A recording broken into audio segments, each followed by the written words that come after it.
1.6 into 10 raised to minus 19 coulomb. Coulomb എന്ന് പറയുന്നത് it is the SI unit of charge. SI unit ആണ് ചാർജിന്റെ SI unit ആണ് coulomb എന്ന് പറയുന്നത്. And there is a CTS unit. അതിനൊരു CTS unit ഉണ്ട്. ആ CTS unit നമ്മൾ പറയുന്നത് പേര് stat coulomb.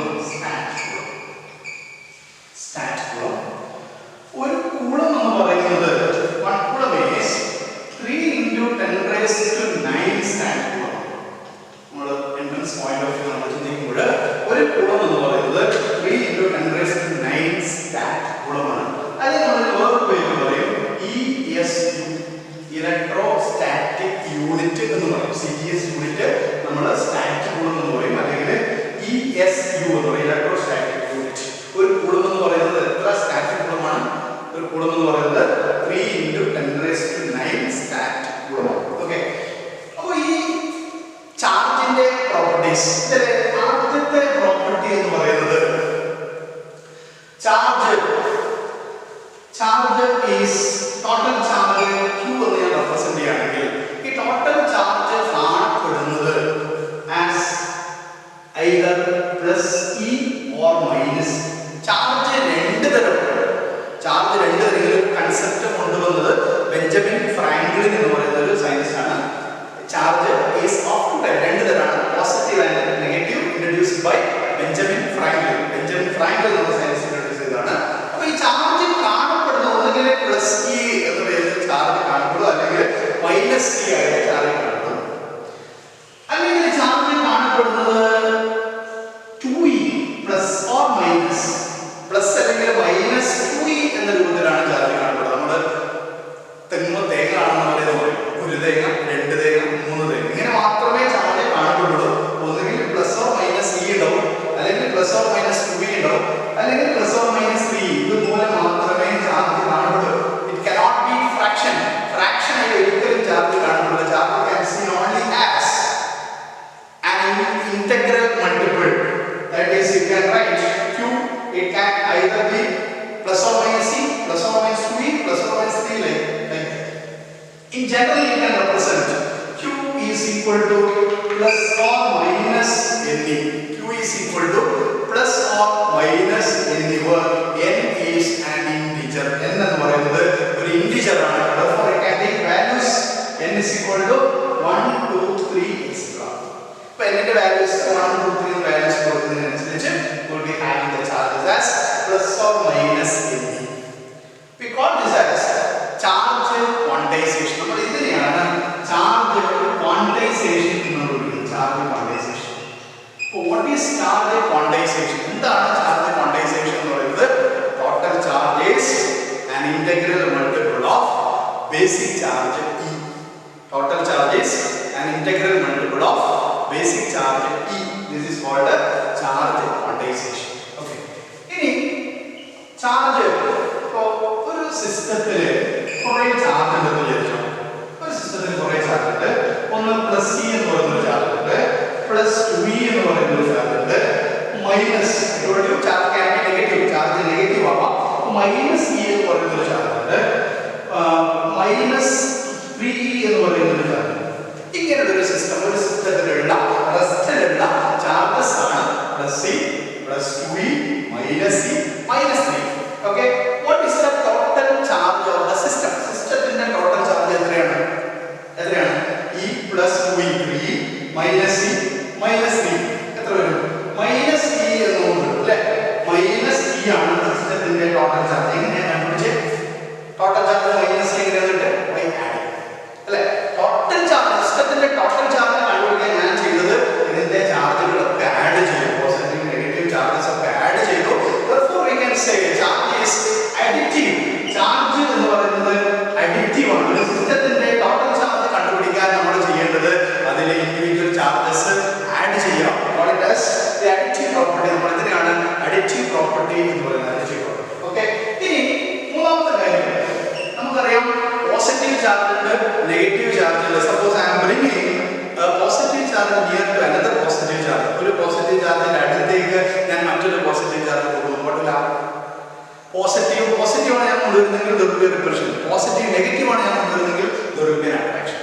Okay, therefore we can say the like charges, ഒരേ പോലുള്ള ചാർജുകൾ വികർഷിക്കും അല്ലേ? like charges will repel and unlike charges will attract. like charges will repel and unlike charges will attract. unlike charges attract. Okay, next charge is invariant. Charge എന്ന് പറയുന്നത് invariant ആണ്. ഇപ്പോൾ ഒരു charge move ചെയ്യുന്ന ഒരു ചാർജ്, ഒരു particular സ്പീഡിൽ move ചെയ്യുന്ന ഒരു ചാർജ് എന്ന് വിചാരിച്ചോ, മൂവ് ചെയ്തുകൊണ്ടിരിക്കുന്ന ഒരു ചാർജ്. അപ്പോൾ ഇതിന്റെ സ്പീഡിനനുസരിച്ച് ഇതിന്റെ മാഗ്നിറ്റ്യൂഡിൽ വ്യത്യാസം ഉണ്ടാവില്ല. when it is moving at a certain speed നമ്മൾ കൂടുന്നു അല്ലെങ്കിൽ സ്പീഡ് കുറയുന്നു എന്ന് വിചാരിച്ചു കഴിഞ്ഞാൽ ചാർജിന്റെ മാഗ്നിറ്റ്യൂഡിൽ there will not be any change. ഒരു ചേഞ്ച് ഉണ്ടാവില്ല. we can say charge is invariant. അത് ഇൻവേരിയന്റ് ആണ്. അപ്പോൾ റെസ്റ്റിലുള്ള ചാർജ് മാഗ്നിറ്റ്യൂഡ് എത്രയാണോ അത് തന്നെയായിരിക്കും മോഷനുള്ള ചാർജിന്റെ മാഗ്നിറ്റ്യൂഡ് എന്ന് പറയുന്നത്. That is charge is invariant. അത് ഇൻവേരിയന്റ് ആണ് നമ്മൾ പറയും, invariant. Okay, next it obeys conservation law. അത് കൺസർവേഷൻ ലോ ഒബേ ചെയ്യുന്നു. ചാർജ് കൺസർവേഷൻ, നമ്മൾ പലതരം കൺസർവേഷൻ ലോ പഠിച്ചിട്ടുണ്ട്. ചാർജ് കൺസർവേഷൻ എന്ന് പറയുന്നത് how can we state the charge conservation? എങ്ങനെ നമുക്ക് സ്റ്റേറ്റ് ചെയ്യാം? Charge can neither be created nor be destroyed. Charge can neither be created nor be destroyed, but it is transferred, not transformed. It is transferred from one body to another. It is transferred from one body to another. That is called the conservation of charge or charge conservation. എങ്ങനെയാണ് നമ്മൾ state ചെയ്യാം? Charge can neither be created nor be destroyed. It is transferred from one body to another. ഈ ഒരു വസ്തുവിൽ നിന്ന് മറ്റൊരു വസ്തുവിലേക്ക് transfer ചെയ്യപ്പെടുന്നു. അതിൽ വേറെ കാര്യങ്ങളുണ്ട്. എന്താണെന്ന് വെച്ചാൽ ഇപ്പോൾ ഒരേപോലെ ചാർജുള്ള രണ്ട് ബോഡീസ് ഐഡന്റിക്കൽ ആണെന്ന് വിചാരിച്ചോ, ഐഡന്റിക്കൽ ആയിട്ടുള്ള രണ്ട് വസ്തുക്കൾ ഞാൻ ചൂസ് ചെയ്യണം. ശ്രദ്ധിക്കുക, ഐഡന്റിക്കൽ ആയിട്ടുള്ള രണ്ട് ബോഡീസ്, രണ്ട് വസ്തുക്കൾ ഞാൻ ചൂസ് ചെയ്യാണ്. This is you just think it as A sphere which is charge. Charged ആയിട്ടുള്ള ഒരു സ്ഫിയർ ആണെന്ന് വിചാരിക്കുക. അതുപോലെ ഐഡന്റിക്കൽ ആയിട്ടുള്ള മറ്റൊരു സ്ഫിയർ ആണ്. This is charge and it's not charge. Charged ആണ്, ചാർജ്ഡ് അല്ല. അപ്പോൾ ഈ ബോഡിയിൽ നിന്ന് സപ്പോസ് ഐ മേക്കിംഗ് കോണ്ടാക്ട് വെച്ച് കഴിഞ്ഞാൽ ഈ വസ്തുവിൽ നിന്ന് മറ്റൊരു വസ്തുവിലേക്ക് ചാർജ് ട്രാൻസ്ഫർ സംഭവിക്കും. Okay, if the bodies are identical, ഞാൻ ഉപയോഗിക്കുന്ന രണ്ട് വസ്തുക്കൾ, ചാർജ്ഡ് ആയിട്ടുള്ള ഒരു ബോഡി, അൺചാർജ്ഡ് ആയിട്ടുള്ള ഒരു ബോഡി, ഈ വസ്തുവിൽ നിന്ന് ഈ വസ്തുവിലേക്ക് ചാർജ് ട്രാൻസ്ഫർ ചെയ്യപ്പെടുന്നു. then the charge transfer will be until രണ്ടിലും ചാർജ് ട്രാൻസ്ഫർ നടക്കുന്നത് ഏതുവരെയായി? charge transfer will be until both of them are having the same charge. രണ്ട് വസ്തുക്കൾക്കും ഒരേ ചാർജ് ആകുന്നത് വരെയായിരിക്കും ചാർജ് ട്രാൻസ്ഫർ സംഭവിക്കുക. if the bodies are identical, ആ point നിങ്ങൾ ഓർമ്മിക്കണം. If the bodies are identical, the charge transfer will be until both of them are having the same charge.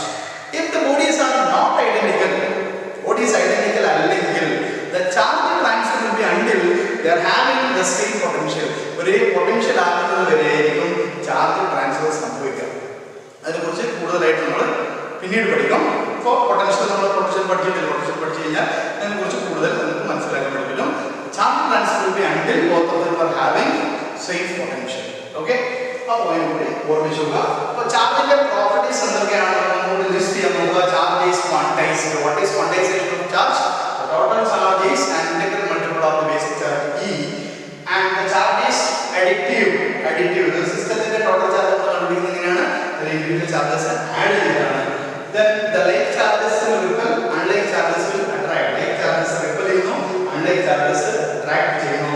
The charge is invariant. Speed depend ചെയ്യുന്നില്ല. The magnitude is not depending on the speed depend ചെയ്യുന്നില്ല. And the charge obeys conservation law. Conservation നമ്മൾ nuclear reactions നമ്മൾ പഠിച്ചിട്ടുണ്ട് അല്ലേ?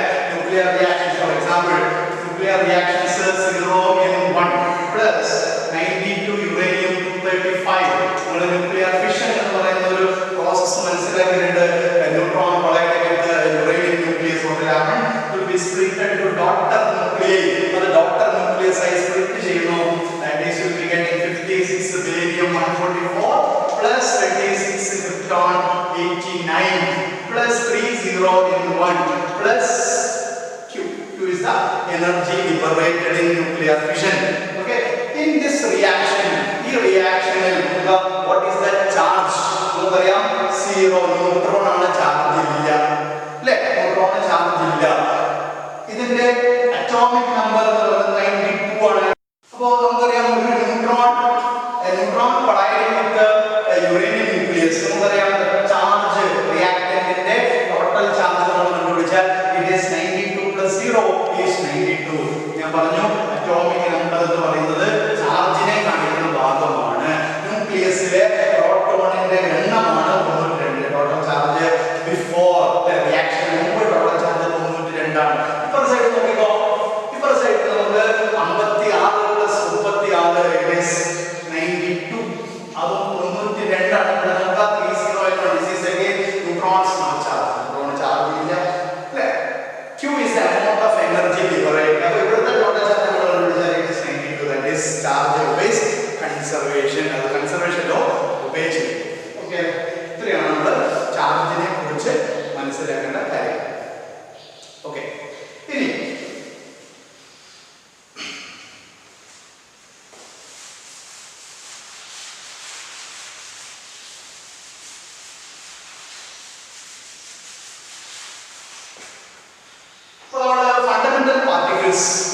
Fundamental particles നമുക്കറിയാം.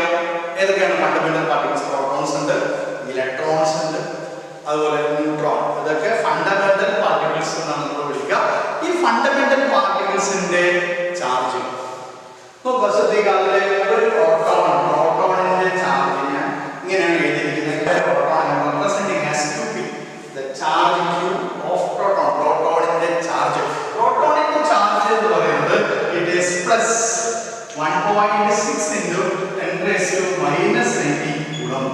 The charge of proton is plus 1.6 into 10 raised to minus 19 coulomb. Okay, or you can say it is plus E. The charge of proton is plus E. Okay, what is the mass of proton? Proton inde mass എത്രയാണ്? Proton inde mass എന്ന് പറയുന്നത് 1.6725 into 10 raised to minus 27 kilogram.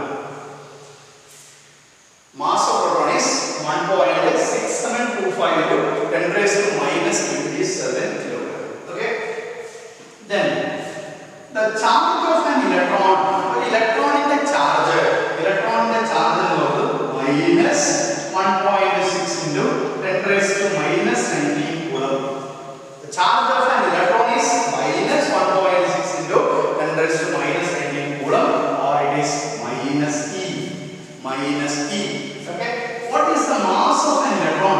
For electronic mass it is 9.1 into 10 raised to minus 31 kilogram. 9.1 into 10 raised to minus 31 kilogram. Okay. Then what is the charge of a neutron? The neutron is the charge. You know, neutron is a neutral particle and the charge is zero, no charge. And what is the mass of neutron? The mass of neutron is almost, say, but a little more than that of a proton. That is 1.6750 into 10 raised to minus 27 kilogram. Okay, this that you should remember. The charge of proton is plus E plus 1.6 into 10 raised to minus 19 coulomb. The mass of proton is 1.6725 into 10 raised to minus 27 kilogram. The charge of electron is minus 1.6 into 10 raised to minus 19 coulomb or minus E. The mass of electron is 9.1 into 10 raised to minus 31 kilogram. The charge of neutron is 0 and mass of neutron is 1.6750 into 10 raised to minus 27 kilogram. Okay.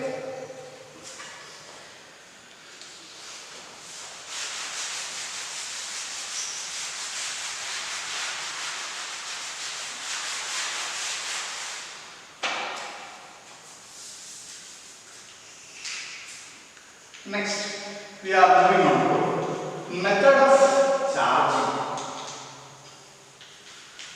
ഒരു വസ്തുവിനെ, ഒരു അൺചാർജഡ് ആയിട്ടുള്ള ഒരു വസ്തുവിനെ നമുക്ക് എങ്ങനെ charge ചെയ്യാം? ഒരു അൺചാർജഡ് ആയിട്ടുള്ള ഒരു വസ്തുവിനെ നമുക്ക് എങ്ങനെ ചാർജ് ചെയ്യാൻ പറ്റും? ഓക്കെ, അപ്പോൾ അതിന്റെ മെത്തേഡ്സ് 3 മെത്തേഡുകളാണ് നമുക്കുള്ളത്. 3 രീതിയിൽ നമുക്ക് അതിനെ ചാർജ് ചെയ്യാൻ വേണ്ടി പറ്റും. ഏതൊക്കെയാണ്? ഒന്ന്, charging by conduction. Charging by conduction. 2, charging by friction. 3, charging by induction. Charging by induction. ഇങ്ങനെയുള്ള 3 മെത്തേഡ്സ്, 3 തരത്തിലാണ് നമ്മൾ വസ്തുക്കളെ ചാർജ് ചെയ്യുക. 1 charging by conduction, 2 charging by friction, 3 charging by induction. Okay, അപ്പോൾ ഇതിൽ നോക്കാം. ആദ്യം charging by conduction learn. Okay, I have a body which is charged. എനിക്ക് ചാർജ്ഡ് ആയിട്ടുള്ള ഒരു വസ്തു ഉണ്ടെന്ന് വിചാരിക്കുക. Just think that this is charged. ഒരു ചാർജ്ഡ് ആയിട്ടുള്ള വസ്തുവാണ് വിചാരിക്കുക. ഓക്കെ, ചാർജ്ഡ് ആയിട്ടുള്ള വസ്തുവാണ്. ഈ വസ്തു ഉപയോഗിച്ച് ചാർജ് ഇല്ലാത്ത ഒരു വസ്തുവിനെ എനിക്ക് ചാർജ് ചെയ്യാം. Okay, for which I am choosing a neutral conductor. ഞാൻ അതിനു വേണ്ടി ഒരു ന്യൂട്രൽ കണ്ടക്ടർ ചൂസ് ചെയ്തു. This is a neutral sphere. Neutral sphere ആണ് പറയുക. This is a charged conductor. How can I charge? എനിക്ക് എങ്ങനെ ചാർജ് ചെയ്യാം? ഇത് ചാർജിലാണ്, ഇത് ചാർജ് ഇല്ല. What I am doing is I am just making a physical contact. ഞാൻ ഒരു physical contact ഉണ്ടാക്കി. Then what happens? ഈ physical contact കൊണ്ട് എന്ത് സംഭവിക്കും? ഈ ചാർജ്ഡ് ആയിട്ടുള്ള വസ്തുവിൽ നിന്ന് ഈ അൺചാർജ്ഡ് ആയിട്ടുള്ള ഈ വസ്തുവിലേക്ക് ചാർജ് ഫ്ലോ ചെയ്യും. Charge will be flowing from this higher charge to lower charge. അല്ലെങ്കിൽ ചാർജ് കൂടിയ വസ്തുവിൽ നിന്ന് അൺചാർജ്ഡ് ആയിട്ടുള്ള വസ്തുവിലേക്ക് ചാർജ് ഫ്ലോ ഉണ്ടാവും. Then this will be charged. അങ്ങനെ ഇത് ചാർജ് ചെയ്യപ്പെടും. അപ്പോൾ ഇങ്ങനെ ഫിസിക്കൽ കോണ്ടാക്ട് വഴി ഉണ്ടാവുന്ന ചാർജിങ്, ഇതിനെ നമ്മൾ വിളിക്കുന്ന പേരാണ് ചാർജിങ് ബൈ കണ്ടക്ഷൻ. എന്താ വിളിക്കുക? Charging by conduction. Okay, clear? അപ്പോൾ what is charging by conduction? By actual physical contact. Charging of a body by means of actual physical contact. Okay, right. അതൊരു സൈഡ്. ഇനി രണ്ടാമത്തെ മെത്തേഡ് എന്ന് പറയുന്നത്, ആദ്യം conduction ആണ് മനസ്സിലാക്കി. രണ്ടാമത്തെ മെത്തേഡ് എന്ന് പറയുന്നത് ചാർജിങ് ബൈ ഫ്രിക്ഷൻ. നേരത്തെ നമ്മൾ ഒരു എക്സാമ്പിൾ പറഞ്ഞിട്ടുണ്ട് അല്ലേ? By rubbing, by passing a comb through a dry hair. ശ്രദ്ധിക്കണം, നമുക്ക് വെറ്റ് കണ്ടീഷനാണ് ഇപ്പോഴുള്ളത്. നമുക്ക് ക്ലാസ്സിൽ ചെയ്യാൻ വേണ്ടി പറ്റുന്ന സിമ്പിൾ എക്സ്പെരിമെന്റ് ആണ്. ഒരു ചീർപ്പെടുക്കുക അല്ലെങ്കിൽ പ്ലാസ്റ്റിക് സ്കെയിൽ ആയാലും മതി. അത് നമ്മൾ നമ്മുടെ ഡ്രൈ ഹെയറിലൂടെ ഡ്രൈ ഹെയറിലൂടെ നമ്മൾ കടത്തി വിട്ട് കഴിഞ്ഞാൽ ഡ്യൂ ടു ഫ്രിക്ഷൻ വഴി it can attract bits of paper. ചെറിയ പേപ്പർ പീസിനൊക്കെ അതിനെ ആകർഷിക്കാൻ വേണ്ടി പറ്റും. നിങ്ങൾ കണ്ടിട്ടുണ്ടോ? എക്സ്പെരിമെന്റ് ചിലപ്പോൾ ചെയ്തിട്ടുണ്ടാവും. അപ്പോൾ എന്തുകൊണ്ടാണ് ഇതിനെ ആകർഷിക്കാൻ വേണ്ടി പറ്റുന്നത് എന്ന് അതിനെക്കുറിച്ച് ആലോചിക്കുക. എങ്ങനെയാണ് നമുക്കിത് ഈ റബ്ബിംഗ് വഴി എന്തായാലും അവിടെ സംഭവിക്കുന്നുണ്ടാവും? നമുക്കറിയാം പ്ലാസ്റ്റിക് കോമ്പ് എന്ന് പറയുന്നത് ഇലക്ട്രിക്കലി ന്യൂട്രൽ. പ്ലാസ്റ്റിക് കോമ്പ് എന്ന് പറയുന്നത് ഇലക്ട്രിക്കലി ന്യൂട്രൽ ആണ്. And the bits of paper it is also neutral ആയിട്ടുള്ള ബിറ്റ്സ്, ചെറിയ പേപ്പർ പീസുകളാണ് നമ്മൾ ഉപയോഗിക്കുന്നത്. Okay, when you are rubbing, what happens is there will be friction. അല്ലേ? ഘർഷണം ഉണ്ടാവും. ഘർഷണം ഉണ്ടാകുന്ന സമയത്ത് എന്ത് സംഭവിക്കും? പ്ലേസിംഗ് അല്ലേ. അവിടെ നമുക്കറിയാം ന്യൂട്രൽ ആണെങ്കിൽ ഇതിനുള്ളിൽ ആറ്റംസ് ഉണ്ട്, ആറ്റത്തിൽ ന്യൂക്ലിയസ് ഉണ്ട്, ചാർജ് പോസിറ്റീവ് ആണ്, അതിന് ചുറ്റും നെഗറ്റീവ് ചാർജ് ഇലക്ട്രോൺസ് കറങ്ങിക്കൊണ്ടിരിക്കുന്നുണ്ട്. നമ്മൾ ഫ്രിക്ഷൻ കൊടുക്കുന്ന സമയത്ത്, ഫ്രിക്ഷൻ ഉണ്ടാകുന്ന സമയത്ത് electrons will be getting sufficient energy, ഇലക്ട്രോൺസിന് സഫീഷ്യന്റ് എനർജി കിട്ടുന്നു. That electron will be jumping from the dry air to the plastic form. നോക്കാം, നമ്മളൊരു ഒരാളാണെന്ന് വിചാരിച്ചോ, ഇതൊരാളാണെങ്കിൽ ഈ ആളുടെ ഹെയർ നമ്മളൊരു plastic comb, if you are just passing a plastic comb through the dry hair ഉള്ള പ്ലാസ്റ്റിക് കോംബ് നീക്കുന്ന സമയത്ത് the electrons from this dry hair will be shifted towards the plastic comb. ഈ dry hair ഉള്ള plastic കോംബിലേക്ക് electrons shift ചെയ്യുന്നു. Then this is losing electrons. The dry hair will be losing electrons when it is acquiring a positive charge. ഇതിനൊരു positive charge വരും. അപ്പോൾ electrons ഇവിടത്തേക്ക് എത്തിക്കഴിഞ്ഞാൽ this is having A negative charge, ഇതിന് negative charge വരും. അപ്പോൾ positive charge, negative charge. അപ്പോൾ ഈ നെഗറ്റീവ്ലി ചാർജ്ഡ് ആയിട്ടുള്ള ഈ കോംബ്, ഈ പ്ലാസ്റ്റിക് കോംബ് ചെറിയ പേപ്പർ പീസിനൊക്കെ ആകർഷിക്കും. എന്തുകൊണ്ടായിരിക്കും ഈ പ്ലാസ്റ്റിക് കോംബ് ന്യൂട്രൽ ആയിട്ടുള്ള പേപ്പർ പീസിനെ, ലൈറ്റ് ആയിരിക്കണം, ന്യൂട്രൽ ആയിട്ടുള്ള ഈ പേപ്പർ പീസിനെ അട്രാക്ട് ചെയ്യുന്നത്? എന്തുകൊണ്ടായിരിക്കും? Find it out. നിങ്ങൾ അതിൻ്റെ ആൻസർ കണ്ടെത്തണം. നെക്സ്റ്റ് വീഡിയോയിൽ ഇതിൻ്റെ ആൻസർ ഞാൻ പറയുന്നതായിരിക്കും. Before that you find out. നിങ്ങളൊന്ന് കണ്ടുപിടിക്കുക എന്തുകൊണ്ടായിരിക്കും നെഗറ്റീവ് ചാർജുള്ള ഈ പ്ലാസ്റ്റിക് കോംബ് ചെറിയ പേപ്പർ പീസിനെ ആകർഷിക്കുക. അതിനൊരു കാരണമുണ്ട്. അതായത് ആ പ്രതിഭാസത്തിനുള്ള ഒരു പേര് പറയും. എന്താണെന്ന് നിങ്ങൾ കണ്ടുപിടിക്കുക. അപ്പോൾ ഈ രീതിയിലാണ് plastic comb is getting negative charge. Plastic കോംബിന് നെഗറ്റീവ് ചാർജ്. ഓക്കെ, ഇനി മറ്റൊരു എക്സ്പെരിമെന്റ് പറയാൻ ഉദാഹരണത്തിലേക്ക്. Suppose I'm using a glass rod. Just imagine this as a glass rod. ഇതൊരു ഗ്ലാസ് റോഡ് ആണെന്ന് വിചാരിക്കുക. ഈ ഗ്ലാസ് റോഡ് ഞാനൊരു സിൽക്ക് ക്ലോത്ത് ആണെന്ന് വിചാരിക്കുക. Okay, physics is A science of assumptions. അതുകൊണ്ട് ഇതൊരു ഗ്ലാസ് റോഡ് ആണെന്ന് വിചാരിക്കുക, ഇതൊരു സിൽക്ക് ക്ലോത്ത് ആണെന്ന് വിചാരിക്കുക. I'm just rubbing it. ഞാൻ ഇത് റബ്ബ് ചെയ്തു. ഇത് റബ്ബ് ചെയ്യുന്ന സമയത്ത് there is friction. ഇവിടെ ഫ്രിക്ഷൻ ഉണ്ടാകുന്നു. ഫ്രിക്ഷൻ ഉണ്ടെങ്കിൽ ആ rubbing glass rod with silk cloth, glass rod എന്ന സിൽക്ക് ക്ലോത്ത് കൊണ്ട് റബ്ബ് ചെയ്യുന്ന സമയത്ത് again there is friction. അവിടെ ഫ്രിക്ഷൻ ഉണ്ടാവുന്നു. ഈ ഫ്രിക്ഷൻ ഉണ്ടാവുന്ന സമയത്ത് what happens is the electrons from the glass rod will be shifted to the silk cloth. ഈ ഗ്ലാസ് റോഡിൽ നിന്ന് ഇലക്ട്രോൺസ് സിൽക്ക് ക്ലോത്തിലേക്ക് ട്രാൻസ്ഫർ ചെയ്യപ്പെടും. ഓക്കെ, അപ്പോൾ ചാർജ് ട്രാൻസ്ഫർ അവിടെ സംഭവിക്കുന്നുണ്ട് അല്ലേ? മാസ് ട്രാൻസ്ഫർ ഉണ്ടാവുന്നതോ? മാസിന്റെ ട്രാൻസ്ഫർ ഉണ്ടോ? Yes, there is transfer of mass because the charge has mass. നേരത്തെ കണ്ടു, ചെറിയ മാസ് ആണെങ്കിലും it is having mass. മാസിന്റെ ട്രാൻസ്ഫർ അവിടെ നടക്കുന്നുണ്ട്. അപ്പോൾ റബ്ബ് ചെയ്യുന്ന സമയത്ത്, മൂവ് ചെയ്യുന്ന സമയത്ത്, ഇതിന് മുകളിലൂടെ മൂവ് ചെയ്യുന്ന സമയത്ത്, റബ്ബ് ചെയ്യുന്ന സമയത്ത് there will be a transfer of the charges taking place and the glass rod will be acquiring positive charge. Glass റോഡിന് പോസിറ്റീവ് ചാർജ്, സിൽക്ക് ക്ലോത്തിന് നെഗറ്റീവ് ചാർജ് വരും. അപ്പോൾ ഗ്ലാസ് റോഡിന് പോസിറ്റീവ് ചാർജ്, സിൽക്ക് ക്ലോത്തിന് നെഗറ്റീവ് ചാർജ്. ഓക്കെ, അപ്പോൾ ഈ രീതിയിലാണ് charging സംഭവിക്കുന്നതെങ്കിൽ ഇതിനെ നമ്മൾ വിളിക്കുന്ന പേരാണ് charging by friction. Charging by friction. Okay, and third one, ഇനി നമുക്ക് മൂന്നാമത്തെ മെത്തേഡിലേക്ക് പോകാം. മൂന്നാമത്തെ മെത്തേഡ് എന്ന് പറയുന്നത് ചാർജിങ് ബൈ ഇൻഡക്ഷൻ. മൂന്നാമത്തെ method charging by induction. Okay, and for which I am doing an experiment. ശ്രദ്ധിക്കുക, ഇവിടെ ഗ്ലാസ് റോഡ് ഞാൻ ചൂസ് ചെയ്തിട്ടുണ്ട്. ഗ്ലാസ് റോഡ് റബ്ബ് ചെയ്തു. ഗ്ലാസ് റോഡ് നന്നായി റബ്ബ് ചെയ്യുന്ന സമയത്ത് ഈ ഗ്ലാസ് റോഡിന് പോസിറ്റീവ് ചാർജ് വന്നു. പോസിറ്റീവ് ചാർജ്, ഈ പോസിറ്റീവ് ചാർജ് ഗ്ലാസ് റോഡ് ഞാൻ ഈ അൺചാർജ് ആയിട്ട് ഈ ബോഡിയിലേക്ക് ടച്ച് ചെയ്തു. ടച്ച് ചെയ്യുന്ന സമയത്ത് ഈ സ്പിയറിന് എന്ത് ചാർജ് കിട്ടും? പോസിറ്റീവ് ചാർജ് അല്ലെ? ഗ്ലാസ് റോഡ് പോസിറ്റീവ് ചാർജ് ആണ്. പോസിറ്റീവ് ചാർജ് ഗ്ലാസ് റോഡ് ഈ സ്പിയറിലേക്ക് ഞാൻ കോൺടാക്ട് ചെയ്യുന്ന സമയത്ത് ഈ സ്പിയറിന് എന്ത് ചാർജ് കിട്ടും? പോസിറ്റീവ് ചാർജ് കിട്ടും. Now it is a positive charged sphere അല്ലേ? Positive charge sphere. ഈ മെത്തേഡ് നമ്മൾ എന്ത് വിളിച്ചു? Charging by conduction. Charging by conduction. Okay, ഇനി ഞാൻ എന്ത് ചെയ്യുന്നറിയോ?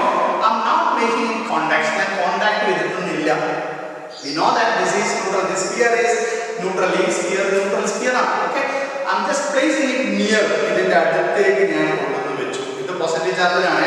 ഇത് ഇതിന്റെ അടുത്തേക്ക് കൊണ്ടുവന്ന് വെച്ചു. ഇതിന്റെ അടുത്തേക്ക് കൊണ്ടൊരു പർട്ടിക്കുലർ ഡിസ്റ്റൻസിൽ കൊണ്ടുവന്ന് വെക്കുമ്പോൾ എന്ത് സംഭവിക്കുന്നു അറിയോ? ഈ ഇതിലെ ന്യൂട്രൽ ആയിട്ടുള്ള ഈ സ്പിയറിൽ ഒരു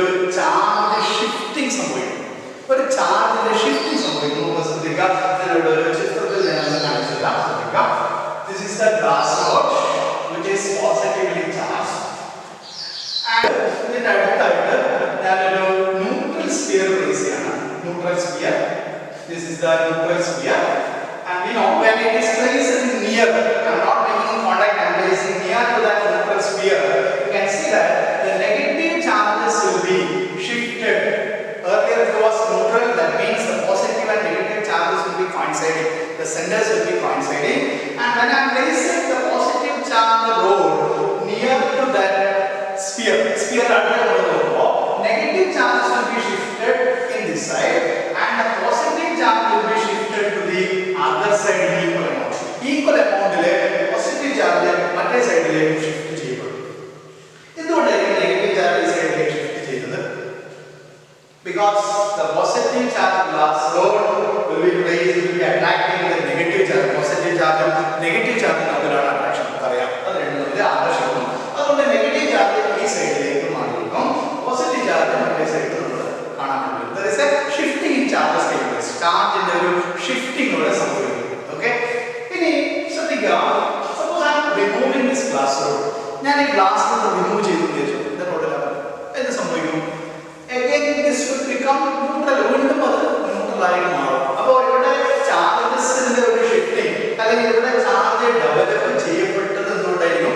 Due to the presence of the charged body, അല്ലേ? ചാർജ്ഡ് ബോഡിയുടെ പ്രസൻസ് കൊണ്ട് അതിന്റെ അടുത്തേക്ക് പോസിറ്റീവ് ചാർജ് ബോർഡ് വെച്ചത് കൊണ്ടാണ് ചാർജിന്റെ ഒരു ഷിഫ്റ്റിംഗ് അവിടെ ഉണ്ടായത്.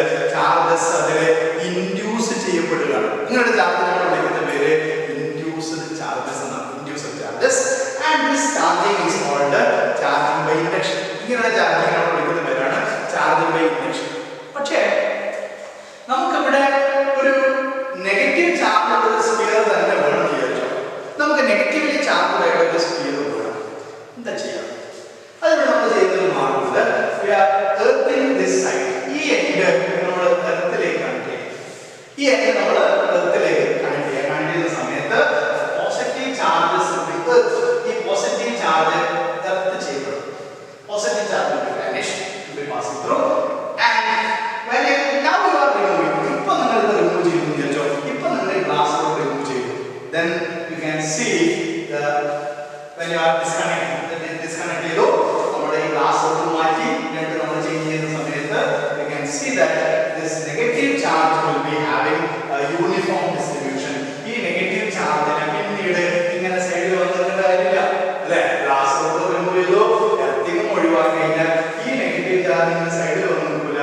It is having a uniform distribution, അതിലൊരു യൂണിഫോം ഡിസ്ട്രിബ്യൂഷൻ ആയിരിക്കും. അങ്ങനെ കിട്ടും നെഗറ്റീവ് ചാർജ് ആയിട്ട് ഒരു സ്ഫിയർ കിട്ടും. will be having negative charge. അപ്പോൾ മൂന്ന് മെത്തേഡുകളാണ് നമ്മൾ ഇവിടെ കണ്ടത്, മൂന്ന് മെത്തേഡുകൾ. ഓക്കേ, ഏതൊക്കെയാണ് മൂന്ന് മെത്തേഡുകൾ? ഒന്ന് charging by conduction. What is charging by conduction?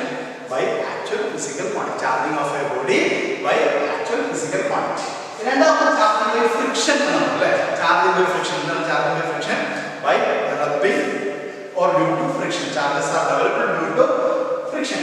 ഇങ്ങനെ ചാർജസ് ഫ്രിക്ഷൻ വഴി ഡെവലപ്പ് ചെയ്ത് കഴിഞ്ഞാൽ there will be an electricity produced. അങ്ങനെ ഇലക്ട്രിസിറ്റി, ആ ചാർജസിന്റെ ഒരു മോഷൻ ഉണ്ടായി കഴിഞ്ഞാൽ നമുക്ക് അവിടെ ഒരു ഇലക്ട്രിസിറ്റി ഉണ്ടാവും. ആ ഇലക്ട്രിസിറ്റിയുടെ പേരാണ് ഫ്രിക്ഷണൽ ഇലക്ട്രിസിറ്റി. ഓർമ്മിക്കണം, ഫ്രിക്ഷണൽ ഇലക്ട്രിസിറ്റി. Frictional electricity. അപ്പോൾ നമുക്കറിയാം, നമ്മൾ ഈ വലിയ ക്യാപ്സ്യൂൾ വണ്ടിയൊക്കെ നമ്മൾ കണ്ടിട്ടുണ്ടാവും. വലിയ ടാങ്കർ, വലിയ ക്യാപ്സ്യൂൾ പോലെ നമ്മൾ ഇൻഫ്ലേമബിൾ ആയിട്ടുള്ള ഗ്യാസ് ഒക്കെ നമ്മൾ ട്രാൻസ്ഫർ ചെയ്യുമ്പോൾ ഒരു സ്ഥലത്ത് മറ്റൊരു കൊണ്ടുപോകും. വലിയ ടാങ്കറുകൾ, വലിയ ക്യാപ്സ്യൂൾ പോലത്തെ വണ്ടികളൊക്കെ ഉപയോഗിക്കുക. അതിൻ്റെ അടിയിൽ നിങ്ങൾ ചിലപ്പോൾ ശ്രദ്ധിച്ചിട്ടുണ്ടാവും, മെറ്റൽ വയേഴ്സ് ഹാങ്ങിങ്, ഒരു ചങ്ങല പോലുള്ള ഒരു സാധനം ഇങ്ങനെ തൂങ്ങിക്കിടക്കുന്നത് കണ്ടിട്ടുണ്ടാവും, അല്ലേ?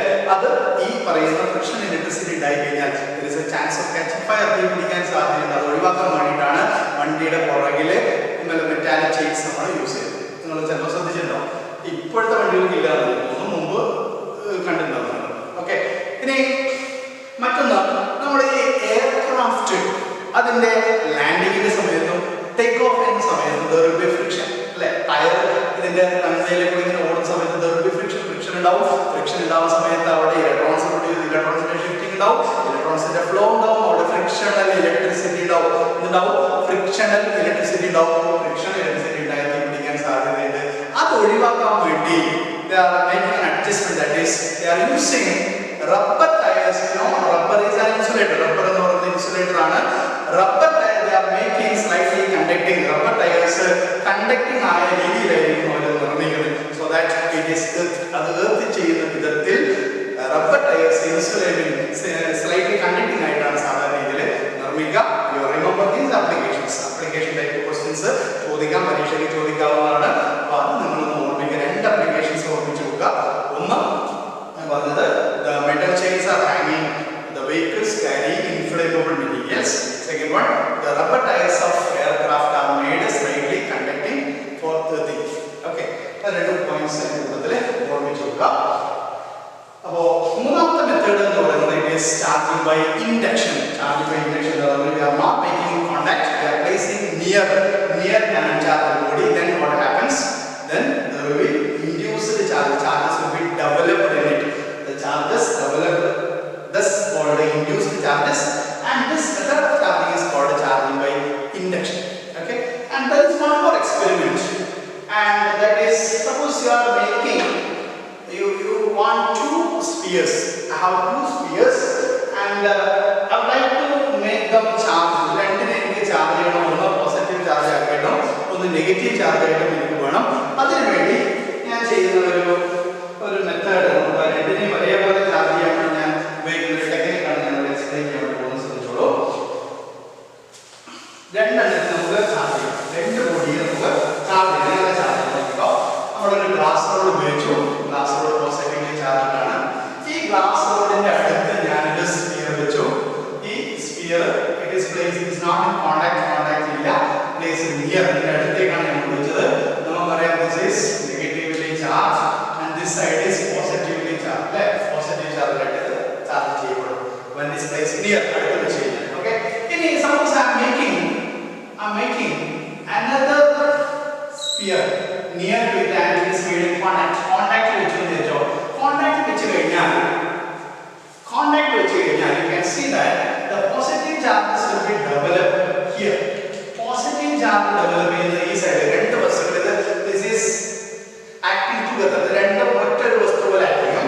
നെഗറ്റീവ് ചാർജ് ഈ സൈഡിലും പോസിറ്റീവ് ചാർജ് ഇപ്പോൾ സൈഡിലുമായിട്ട് ഡെവലപ്പ് ചെയ്യും. Okay, then I am making them separate. ഞാൻ ഇത് രണ്ടിനെയും സെപ്പറേറ്റ് ചെയ്യും. കുറച്ചൊരു ഡിസ്റ്റൻസിൽ ഞാൻ രണ്ട് വസ്തുക്കളെയും വെക്കാണ്. സം ഡിസ്റ്റൻസ്, ഒരു ഡിസ്റ്റൻസിൽ ഞാൻ ഈ രണ്ട് സ്പേസിൽ വെച്ചു.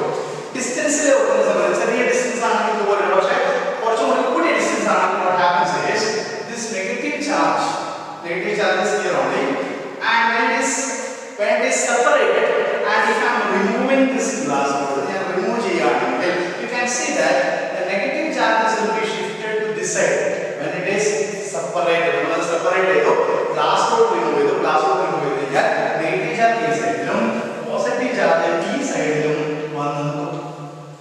Okay, and if I am separated more, ഞാൻ അതിനെ കൂടുതൽ ദൂരത്തേക്ക് ഷിഫ്റ്റ് ചെയ്ത് കഴിഞ്ഞാൽ, കൂടുതൽ ദൂരത്തേക്ക് ഞാൻ ഇതിനെ ഷിഫ്റ്റ് ചെയ്ത് കഴിഞ്ഞാൽ you can see that the negative charge is having a uniform distribution, the positive charge is also having a uniform distribution. Positive charge നും ഒരു യൂണിഫോം ഡിസ്ട്രിബ്യൂഷൻ കാണാം. Therefore you will be getting two spheres. അതായത് രണ്ട് spheres എടുക്കും.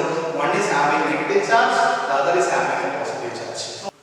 അപ്പോൾ ഇലക്ട്രോസ്റ്റാറ്റിക്സിന്റെ ചാർജസിന്റെ properties കാര്യങ്ങളൊക്കെ നമ്മൾ പഠിച്ചു കഴിഞ്ഞു. ഇനി അടുത്ത സെക്ഷനിൽ നമ്മൾ കുളംസ് ലോയെ കുറിച്ച്, അതിനുശേഷം ഇലക്ട്രിക് ഫീൽഡിനെ കുറിച്ച്, അതിന്റെ റെപ്രസെന്റേഷൻ കാര്യങ്ങളൊക്കെ നമ്മൾ അടുത്ത വീഡിയോ ക്ലാസ്സിൽ നമ്മൾ ചെയ്യുന്നതാണ്. യൂട്യൂബിൽ എൻ്റെ ചാനൽ മുഴുവൻ ആൾക്കാരും സബ്സ്ക്രൈബ് ചെയ്യുക, അത് ലൈക്ക് ചെയ്യുക, ഷെയർ ചെയ്യുക. അതുപോലെ നിങ്ങൾ എന്തെങ്കിലും സംശയങ്ങളുണ്ടെങ്കിൽ കമന്റ് ബോക്സിൽ കമന്റ് ചെയ്യുക. അതിനുള്ള മറുപടി തരുന്നതാണ്. See you next time.